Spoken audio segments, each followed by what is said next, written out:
آیا تا کله دا عجیبه خبره محسوس کړې ده؟ کتاب راواخلي، کینی د لوستلو لپاره. بالکل ویښ، خو ناڅاپه سترګې دې درنې شي، سر دې ټیټېږي او څو دقیقو کې له خوب سره جګړه پیل کړي. خو چې موبایل خلاص کړي، ناڅاپه بیا پوره ویښ شي. ولې موږ د لوستلو پر مهال ویده کېږو؟ راځئ دا موضوع په آرامه او روښانه ډول درک کړو. لومړی دلیل یې دا دی چې لوستل دماغ آراموي. کله چې ته په آرامه کتاب لولې، ساه دې ورو کېږي، د زړه درزا دې عادي کېږي، بدن دې بې حرکته کېږي، نه شور شته، نه چټک حرکت، نه روښانه څراغونه. دماغ دې احساس کوي چې ته په امن کې یې، او کله چې دماغ امن او آرامي احساس کړي، نو د استراحت سیستم فعالوي. په ساده ټکو دماغ دی وایي خطر نشته، اوس د استراحت وخت دی. دوهم دلیل، ذهني ستړیا. لوستل اسانه کار نه دی. توجه او تمرکز غواړي، فکر غواړي، تصور او پوهه غواړي. که ستا دماغ له مخکې نه د موبایل فکرونو ستونزو له امله ستړی وي، نو لوستل وروسته فشار ګرځي. کله چې دا دماغ د مخکې له مخکې 90% ستړی وي، لوستل یې 100 ته رسوي. دریم دلیل یې بې حرکتي. کله چې موږ لوستل کوو، نو ناست یو، بدن مو نه خوځېږي، عضلات مو آرامه وي، سترګې مو ورو ورو حرکت کوي. حرکت انسان ویښ ساتي. بې حرکتي د استراحت نښه ده.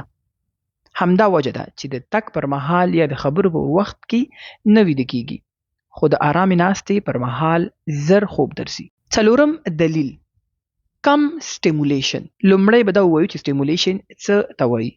هغه عمل یا حالت ته ویل کېږي چې کله یو څه زموږ ذهن، احساسات یا بدن ویښ او فعال کړي.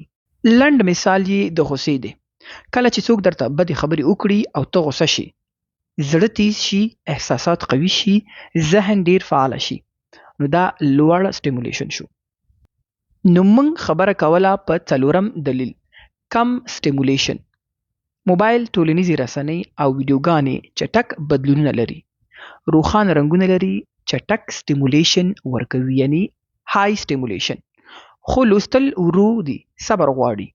که دماغ دې چټکو سټیمولیشن عادت شوی وي، نو ورو فعالیت ورته ستړی کوونکی ښکاري. او کله چې سټیمولیشن کم شي، هوښیارتیا هم کمیږي او خوب درځي. بل مهم دلیل، په بستره کې لوستل. دماغ عادتونه جوړوي. که ته تل په بستره کې ویده کېږي، نو دماغ دې بستره له خوب سره تړي.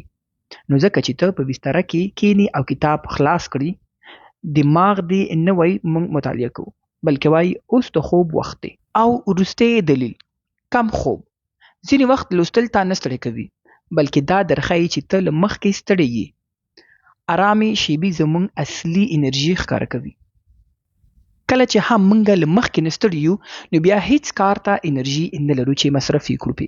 اوس مهمه خبره دا ده، که ته د لوستلو پر مهال ویده کېږي، دا معنا نه لري چې ته سست یې یا کمزوری یې. دا یوازې دا معنا لري چې دماغ دې ستړي دی یا چاپیریال دې د استراحت اشاره ورکوي. که غواړې د لوستلو پر مهال ویښ اوسې، په څوکۍ کې نیغ کېنه، نه په بستره کې. روښانه رڼا وکاروئ. کله کله په لوړ غږ لوستل کوئ. لنډې وقفې واخلئ. هغه موضوعات وټاکه چې رښتیا دې خوښ وي. او تر ټولو مهم، د شپې خوب پوره کوه. په یاد ولرئ، ستا دماغ ستا دښمن نه دی، هغه تا ساتي. کله چې آرامي، امن او ستړیا احساس کړي، استراحت غوره کوه.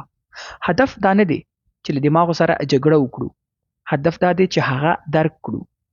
ځکه کله چې ته خپل ذهن درک کړي، نو عادتونه دې کنټرول کوي، او کله چې عادتونه دې کنټرول کړي، نو ژوند دې کنټرول کوي.